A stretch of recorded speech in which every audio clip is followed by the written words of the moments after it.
Below 18, কারণ কি vaccination 18 থেকে চলছে, বিলো 18 হচ্ছে না।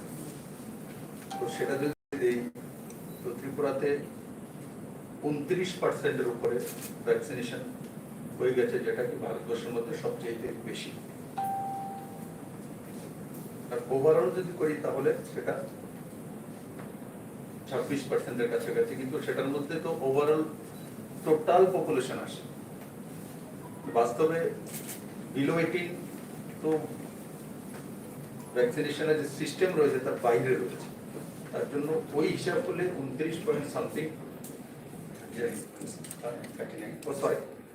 39.6 39.60, যেটা ত্রিপুরাতে ভ্যাকসিনেশন বিলো 18 যদি ছেড়ে দেয়, তো তার টোটাল ভ্যাকসিনেশন আজকের দিনে 39.6, মানে 39.60%।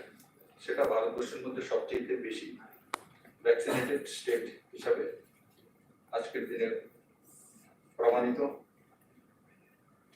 বন্ধুরা, তার সঙ্গে মোকাবেলা করার জন্য সে অক্সিজেন বেড হোক, অক্সিজেন কনসেন্ট্রেটর হোক, অক্সিমিটার হোক, কোভিড কেয়ার সেন্টার হোক, কোভিড ডেডিকেটেড হসপিটালস হোক, ভেন্টিলেটর হোক, এই সবগুলোর ব্যবস্থা রাজ্য সরকার করতে অনেকটাই সক্ষম হয়েছে। এবং সবচেয়ে বড় যে অক্সিজেন প্লান্ট নর্থ ইস্টের মধ্যে, সেটাও আমাদের আইজিএম হসপিটালে প্রতিষ্ঠিত হতে চলছে, যেটা প্রতি মিনিটে 1050 লিটার যে অক্সিজেন সেটা প্রস্তুত করতে সক্ষম হবে। তার সঙ্গে জীবিত 900 লিটারের প্রতি মিনিটে। আর তার সঙ্গে সঙ্গে সারা ত্রিপুরার 8টি ডিস্ট্রিক্টে আরো 8টি অক্সিজেন প্লান্ট এবং এনএইচএম এর মাধ্যমে আরো 18টি প্লান্ট যে ত্রিপুরাতে প্রতিষ্ঠিত করার প্রকল্প বাস্তবায়নের জন্য প্রসেসিং চলছে। আর খুমুলুঙে আপনারা অবগত আছেন, সম্পূর্ণ রাজ্য সরকারের পয়সা দিয়ে আমরা একটা অক্সিজেন প্লান্ট খুমুলুঙ যে সিএসসি হসপিটাল আছে তাতে আমরা করার জন্য প্রস্তাব নিয়ে এসেছি এবং সব শুরুয়াত হয়ে গেছে। বন্ধুরা, আজকে একটি যোজনা আমরা ঘোষণা করতে চলছি, সেটা হচ্ছে মুখ্যমন্ত্রী বাল্য সেবা প্রকল্প। সেই যোজনার নাম হচ্ছে মুখ্যমন্ত্রী বাল্য সেবা প্রকল্প। এই যে কোভিড মহামারী, তাতে অনেক যে শিশু হোক বা বাল্যাবস্থা হোক বা কৈশোরাবস্থা হোক, যে পরিবারজনকে হারিয়েছে, কেউ হয়তো মা বাবা সবাই হারিয়ে গেছে, কেউ নেই, অরফান চিলড্রেন, অনাথ হয়ে গেছে। তো তার জন্য রাজ্য সরকার প্রস্তাব নিয়ে এসছে, আর সেই যোজনার নাম মুখ্যমন্ত্রী বাল্য সেবা প্রকল্প। আর তাতে যারা হয়তোবা হোমে থাকবে না, আমাদের কাছে যে অরফান চিলড্রেনদের রাখার জন্য হোম আছে, 18 বছর পর্যন্ত আমরা হোমে রাখি, কিন্তু এমনও বাচ্চা বা এমন আমার শিশুরা রয়েছেন, কৈশোরবস্থা রয়েছেন, যাদের হয়তোবা তার ঠাকুমা পালতে চায়, তার আত্মীয় স্বজনের মধ্যে কেউ গার্জিয়ান পালতে চায়, আর সেও সেখানে থাকতে চায়। তো তাদের জন্য কোনো স্কিম ছিল না। আজকে এই স্কিমের এই যে যোজনা, তার মাধ্যমে যারা কোনো কেয়ারটেকারের কাছে থাকতে চাইবে বা আত্মীয় স্বজন পরিজন ঠাকুমা হোক, দাদু দিদা তাদের কাছে থাকতে চাইবে, তো তাদের জন্য রাজ্য সরকার প্রতি মাসে 18 বছর বয়স পর্যন্ত 3,500 টাকা মাসিক যে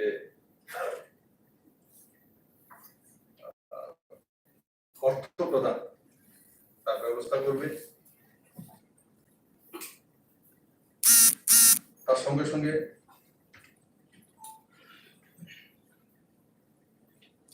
যারা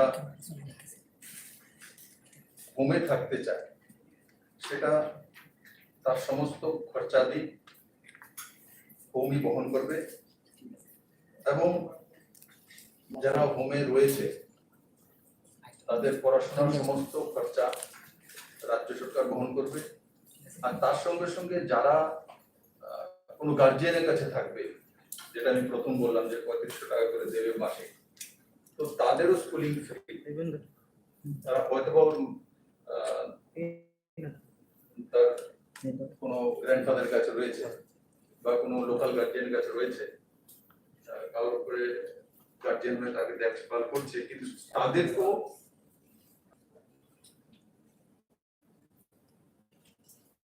আর যারা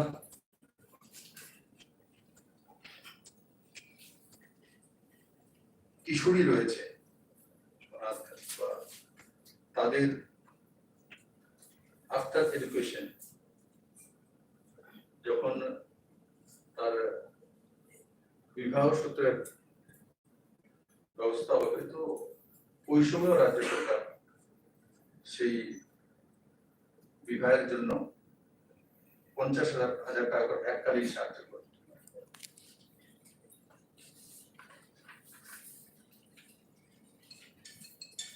আর তার সঙ্গে সঙ্গে যারা হোমে আছে এবং যারা হয়তো কোনো গার্জিয়ানের কাছে রয়েছে, তাদের 10th পাসের পর 11-12 এই 2 বছরে ওয়ান টাইম একবার ল্যাপটপ বা ট্যাবলেট দিয়ে তাকে সহায়তা করা হবে। কারণ কি আজকালকার দিনে গুগলের জামানা, ইন্টারনেটের জামানা, তো অনলাইনে যাতে তার পড়াশোনা করতে পারে, ভোকেশনাল সাবজেক্ট হোক আর সেগুলো টেকনিক্যাল সাপোর্ট যাতে পেতে পারে, তার জন্য রাজ্য সরকার তার ব্যবস্থা করবে। তার সঙ্গে সঙ্গে আপনারা সবাই অবগত আছেন যে রাজ্য সরকার তার আগে ঘোষণা করেছে যে 579 কোটি টাকা, তার মধ্যে 12 এর মাধ্যমে 25 কোটি টাকার কাজ, সোশ্যাল পেনশন 2 মাসে একত্রিত করে 72 কোটি টাকা, মনরেগার মাধ্যমে 332 কোটি টাকা, আর 7 লক্ষ পরিবারকে 1000 টাকা করে ট্রান্সফার, সেটা বিপিএল অন্তোদয় আর তার সঙ্গে সঙ্গে এপিএল এর মধ্যে যারা নিডি রয়েছেন তাদেরকে ট্রান্সফার করা হচ্ছে। আর খাদ্যদ্রব্য প্যাকেট সেই নিডি পরিবারদের কাছে পৌঁছে দেওয়ার জন্য সেই 7 লাখ পরিবারের কাছে প্রায় 80 কোটি টাকা খরচা, টোটাল 579 কোটি টাকা প্যাকেজ আগেই রাজ্য সরকার ঘোষণা করেছে। আর আজকে যেটা অতিরিক্ত আপনাদের সামনে তুলে ধরলাম সেটা হচ্ছে মুখ্যমন্ত্রী বাল্য সেবা প্রকল্প। আমি আশা করি তাতে আমাদের যে যারা আজকে তাদের পরিজনকে হারিয়েছেন, তো তাদের ভবিষ্যৎ জীবনের জন্য কমসে কম একটা ছোট্ট রাস্তা তো আমরা তৈরি করতে সক্ষম হয়েছি। আর পরবর্তীকালে আরো কি করা যেতে পারে, কারণ অনেক সময় আমরা দেখি যে হায়ার এডুকেশনে কোনো জায়গায় যেতে চাইছে, তো স্কলারশিপের ব্যবস্থা আরো কিছু আছে, সেগুলো ধীরে ধীরে রাজ্য সরকার কিভাবে তাদেরকে সহায়তা সাহায্য করা যেতে পারে বিবেচনা করবে। তাছাড়া আপনারা জানেন যে এডুকেশন অনেকগুলো আমাদের স্কিম রয়েছে, লক্ষ্য স্কিম রয়েছে, সুপার 30 রয়েছে, এগুলোর মধ্যে আপনি সেই ছেলেমেয়েরা যেতে পারে তার জন্য কোনো এটা অতিরিক্ত করা হয়েছে। কিন্তু যে স্কিমগুলি অলরেডি রয়েছে আমাদের মেধাবী ছাত্রছাত্রীদের জন্য, তার মধ্যে ওনারা আপনি ভাগ দিতে পারবেন। আপনাদের মাধ্যমে এই স্কিমটা যাতে সবার কাছে পৌঁছে যায়, সবাই যাতে তার সহায়তা নিতে পারে, সেটাই আমার কাম্য। আর আমি পরিবারের কাছে মার কাছে এটাই প্রার্থনা করবো যাতে ছেলে মেয়ে আমার রাজ্যের মতো অনাথ না হতে হয়, আর কোভিড মহামারীর কারণে যাতে মৃত্যু কারণ না ঘটে, এটা আমার উপরওয়ালার কাছে প্রার্থনা। বাকি হেলথ ডিপার্টমেন্ট আপনারা সবাই অবগত আছেন, আমাদের সাংবাদিক বন্ধুরা দিনরাত প্রচেষ্টার চেষ্টা করে যাচ্ছে। ডাক্তাররা, নার্সরা, তার সঙ্গে রিলেটেড যারা সাফাই কর্মী রয়েছেন, অ্যাডমিনিস্ট্রেশন, তো আমি সবার কাছে এটাই বিনম্র নিবেদন থাকবে, আসুন সবাই মিলে এই যুদ্ধকে জয় করি আর এক দুসরেকে সহায়তা করি। ধন্যবাদ। রাজ্যে কি আছে কি এরকম কেস? হ্যাঁ, রাজ্যে কি আছে এরকম কেস? এখনো আমরা সেটা সার্ভিস তো স্টার্ট করিনি, থাকতেও পারে, কারণ কি হয়তো বা অনেক সময় দেখা গেল আর্নিং মেম্বার অনেক সময় বাবা আছে চলে গেছে, এগুলো বের করতে হবে কি আছে কি করছে, তো বেরি ডাটা চলে আসবে, কারণ টোটাল ফিগার তো আছে, টোটাল ফিগার যেমন রয়েছে সেটা বেরিয়ে আসবে। এবার কোভিডে কি শিশুদের মধ্যে সংক্রমিত হচ্ছে, এই ধরনের খবর আপনার কাছে আসে না, বলে কিরকম হয়েছে? ত্রিপুরাতে এটা পার্সেন্টেজ খুব কমই আছে, আর 2টি না 3টি কেস এমন এসেছিল ছোট শিশু, এবং রিকভারি হয়ে গেছে, তার মধ্যে কোনো শিশুদের মধ্যে কোনো ডেথ কেস নেই। প্রথম কেসটা সাউথে এসেছিল, বেয়ালাসে আমি গিয়েছিলাম প্রবাসে, তখন কিন্তু রিকভারি হয়ে গেছে। কোভিডের কারণে কোনো শিশুর মৃত্যু হয়েছে এমন কেস ত্রিপুরাতে নেই। কোভিডের সেকেন্ড ওয়েভে আপনিও বলেছেন যে আগরতলা পৌর নিগম এলাকাতেই সবচেয়ে বেশি সংক্রমণটা আছে, সেটার জন্য বিভিন্ন মেজারও নেওয়া হচ্ছে। তো রাজ্য সরকার আর কি নতুন করে চিন্তা ভাবনা করছে এই সংক্রমণটাকে যাতে কোনোভাবে আটকানো? সংক্রমণটা আটকানোর জন্য রাজ্য সরকারের একটা আছে সোশ্যাল ডিস্টেন্সিং মেনটেন করা, আর যেটা যে করোনা কার্ফিউ আছে, কার্ফিউ আছে, সেটাকে আগরতলাবাসীকে আপনাদের মাধ্যমে ধন্যবাদ দেবো। আমি যতটা দেখি, আমি তো রাত্রে রাত্রে ঘুরি, করোনা কার্ফিউ মানে আগরতলাবাসী ঠিক আছে, প্রয়োজন হলে বেরোয়, কিন্তু আর সাইন্টিফিক কি এওয়ে আছে সেটা তো পুরো দুনিয়াতে বলা কঠিন কোভিডের বিষয়ে, কিন্তু যেগুলো সায়েন্টিস্টরা বা ডক্টররা, এক্সপার্টরা দিয়েছেন ত্রিপুরাতে, আমরা মোটামুটি সেগুলো লাগু করেছি। আর আমাদের একটাই যে আমরা চাইছি এখন আগরতলা কর্পোরেশন চালুও করেছি আমরা, আগরতলা কর্পোরেশনের ভ্যাকসিনেশনটা বেশি দেওয়া। আমরা অনেক সময় দেখি যে যেখানে পার্সেন্টেজটা কম আছে সেখানে হেলথ সেন্টারগুলোর মধ্যে না দিয়ে আগরতলাতে দেওয়া হচ্ছে। তার কারণ হচ্ছে কোভিডের যে পজিটিভিটি রেট সেটা আগরতলাতেই বেশি, আর তার কারণ হচ্ছে আগরতলা পপুলেশন বেশি।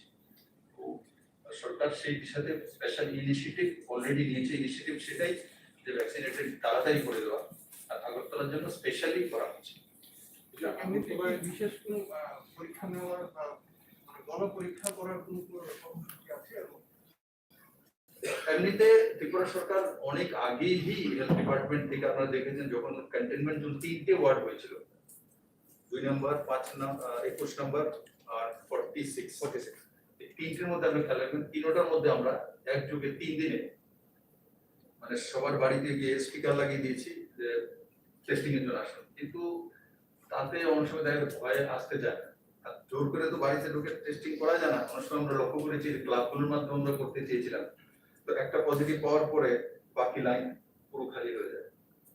सर, जो आपने अभी स्कीम लॉन्च की है, ऐसा स्कीम आज सेंट्रल गवर्नमेंट भी लॉन्च हुआ है, शायद वही है या अलग है? ये मुझे सेंट्रल गवर्नमेंट के बारे में जानकारी नहीं आती, ये राज्य सरकार की तरफ से हमने ये घोषणा किया है, और ये संपूर्ण अलग ही है, और सेंट्रल गवर्नमेंट की तरफ से मुझे सूचना नहीं मिली।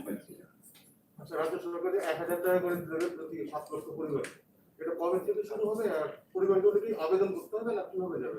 नहीं, আবেদন করে দেন অনলাইন, এদের সমস্ত অ্যাকাউন্ট আছে, আমরা ডিবিটির মাধ্যমে অনলাইন পাঠিয়ে 7 লাখ অ্যাকাউন্ট আমাদের কাছে আছে। আমাদের যারা পিপিএল, অন্তোদয়, প্রায়োরিটি হাউসহোল্ড, এদের কাছে ইকুইটি সিস্টেমের রেশন কার্ড আছে এবং এদের নাম্বার আছে, কনফার্মেশন আছে।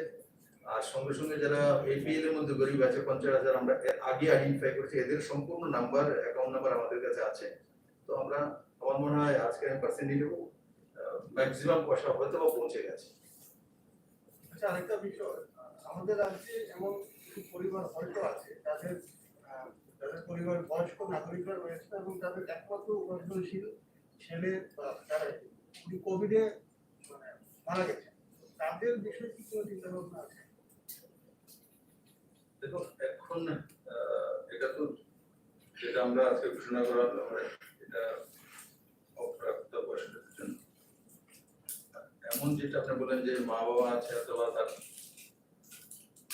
পালন পোষণ করার জন্য তার ছেলে বা বউ যারাই আছে ওনারা তো কোভিডে আক্রান্ত হয়েছে চলে গেছে, এমনিতে বৃদ্ধা পেনশন তো ওনারা আশা করি ত্রিপুরাতে বড় মাত্রায় পান। আর বাকি কি কি করা যেতে পারে এটা আসলে রাজ্য সরকার সে বিষয়ে আমরা দেখলাম মুখ্যমন্ত্রী নির্বাচনী এলাকায় বাড়ি বাড়ি মানে অক্সিমিটার দেওয়া হচ্ছে, এটা কি অন্য বিধানসভা এলাকাতেও দেওয়া হবে? এটা ক্রাইটেরিয়া দেখুন। এই ক্রাইটেরিয়া দেখুন, বনমালীপুরে কোনো সিএসআর কেউ দিতে চাইছে, তো বনমালীপুরে দিতে চাইছে, তার জন্য আমি বুঝি করবো। আপনি ত্রিপুরা সরকারের তরফ থেকে এই ধরনের কোনো আমরা ডিজাইনিং আছে আমাদের কাছে, যারা হোম আইসোলেশনে থাকবে তাদের কাছে অক্সিমিটার পাঠানোর জন্য এবং পরবর্তী সময় সেই অক্সিমিটার আবার ফেরত দেওয়ার জন্য রিফান্ডেবল। এমন করে আমরা কোভিড প্রথম যে ঢেউ এসেছে তখনই আমরা সিদ্ধান্ত করেছি। এবং যারা হোম আইসোলেশনে রয়েছে আমি বলবো যে যাতে আপনাদের মাধ্যমে সেই বিষয়টা চলে যায়, স্থানীয় স্বাস্থ্যকর্মীর সঙ্গে যোগাযোগ করা এবং অক্সিমিটার এবং যেটা মেডিসিনের কিট আছে সেটা না পেলেও হেল্পলাইনগুলোর মধ্যে ফোন করা, স্থানীয় জনপ্রতিনিধি আছেন, অফিসার্স আছেন, তাদের সঙ্গে যোগাযোগ করা।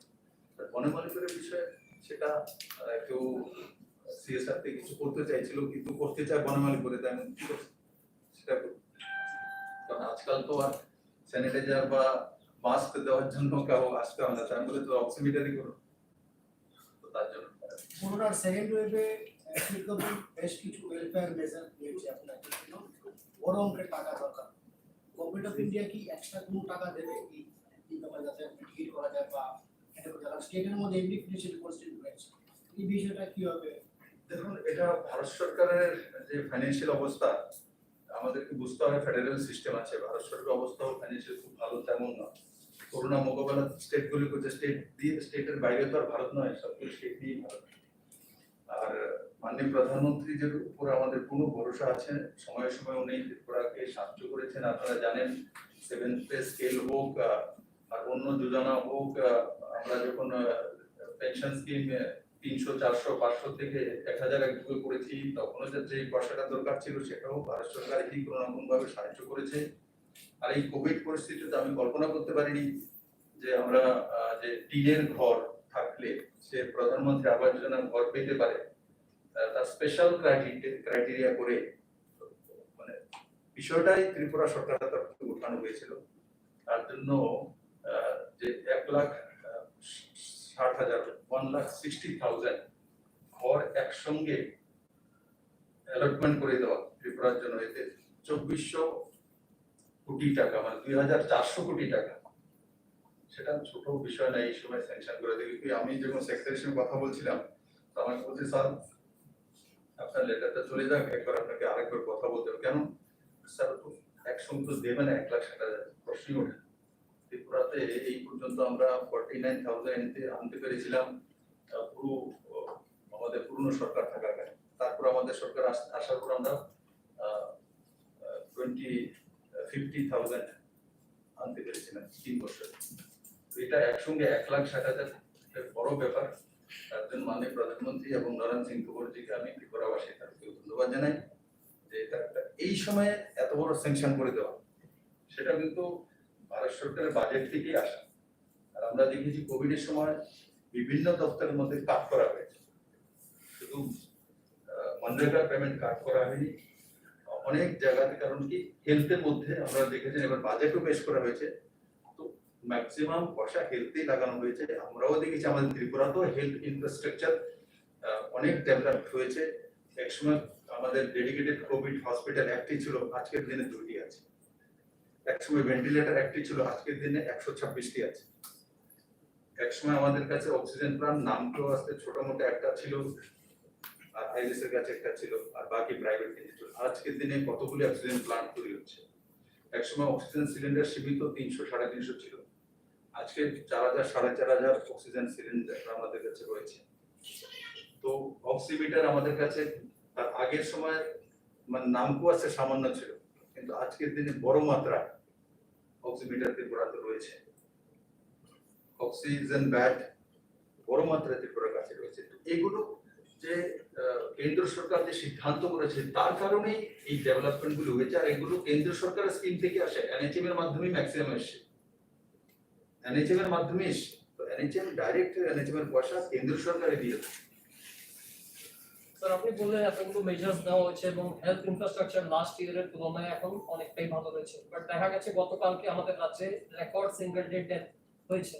তো রিজনটা কি ছিল বা কিরকম স্বাস্থ্য পরিষেবা দেওয়া হয়েছে? দেখুন, দেখেছি আমরা তার মধ্যে 7টা জিবিতে আইএলএস এ আছে 3টি না 4টি, আর আইএলএস এ 3টি, আর একটি আরজিএম মানে কৈলাসহরের দিকে হয়েছে কুমারঘাটে, আর একটা বাড়িতে ভ্রমণ হয়েছে, আর এই হচ্ছে 13টি আছে। তো তার মধ্যে কম এজের একটা 38 আইএলএস হসপিটালে, আর আরেকটা আছে 32। বাকি সবারই ওভার এজ ছিল, কারোর 80, কারোর 70, 60। কিন্তু তবু এই হবে বললে সে চলে যাবে এটা তো আর মানা যায় না। এই দেশে 90 বছর 100 বছরের লোক ত্রিপুরাতে আছে আমার সঙ্গে দেখা করে 100 বছর। আমি আমাদের হেলথ ব্যবস্থা ডাক্তারদের পুরো ভরসা আছে, এরা চেষ্টা করছেন।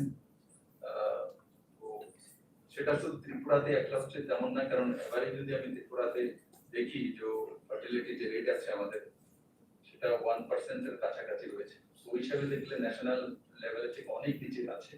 কিন্তু আমাদের স্টেটে এই ধরনের একসঙ্গে 13 জনের ডেথ হয় না বলে আমাদের সামনে এটা একটা বড় ফিগার মনে হচ্ছে। কিন্তু আমি এটাই মানে উপরওয়ালার কাছে ডাক্তারদের কাছে অনুরোধ করবো বা উপরওয়ালার কাছে প্রার্থনা করবো যাতে কারোরই কোভিড এর জন্য মৃত্যু না হয়। এবং এই ফিগার দেখার পরে সকাল থেকে আমি কয়েকবার এক্সারসাইজ করেছি, মেডিকেল সুপারিনটেন্ডেন্ট বা কোভিড ডেডিকেটেড যে জয়েন্ট ব্লকের ডিপার্টমেন্ট আছে ওনার সঙ্গে কথা হয়েছে, সেটাকে কিভাবে আরো রোকা যায়, কেন হয়েছে সেগুলো রাজ্য সরকার স্ক্রুটিনি করছে। আমি এটাই বলবো যে ডাক্তারদের উপরে তো বিশ্বাস রাখতে হবে, আমাদের যে ব্যবস্থা আছে তার উপর বিশ্বাস রাখা উচিত। স্যার মুখ্যমন্ত্রী বাল্য সীমা প্রকল্প যারা পাবে বয়সটা কত থেকে কত তারা কি 18 বছর পর্যন্ত। এমনি তো হোমে এখনো তো রয়েছে 18 বছর পর্যন্ত থাকে, কিন্তু এটার মধ্যে একটা ফেসিলিটি হয়ে গেল যে না কেয়ারটেকারের কাছে থাকলে, আত্মীয় স্বজন পরিজনের কাছে থাকলেও সে 3,500 টাকা পার মান্থ পাবে। প্লাস যে এডুকেশন যেটা আছে হোমে থাকলে তো ফ্রি হয়, এটা এখন বাড়িতে থেকেও কাউর কাছে থাকলে সেটাও ফ্রি পাবে।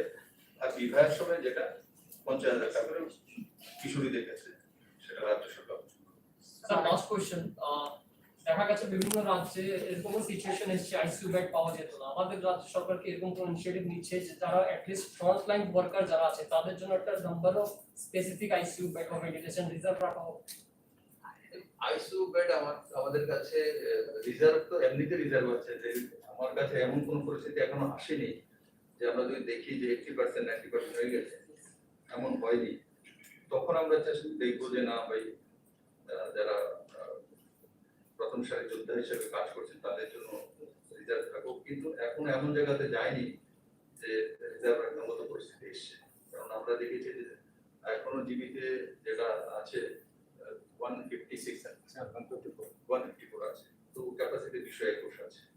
তো তার মধ্যে 26-এর কাছাকাছি তো মাইল্ড কেস আছে, আর 46-এর কাছাকাছি মডারেট আছে।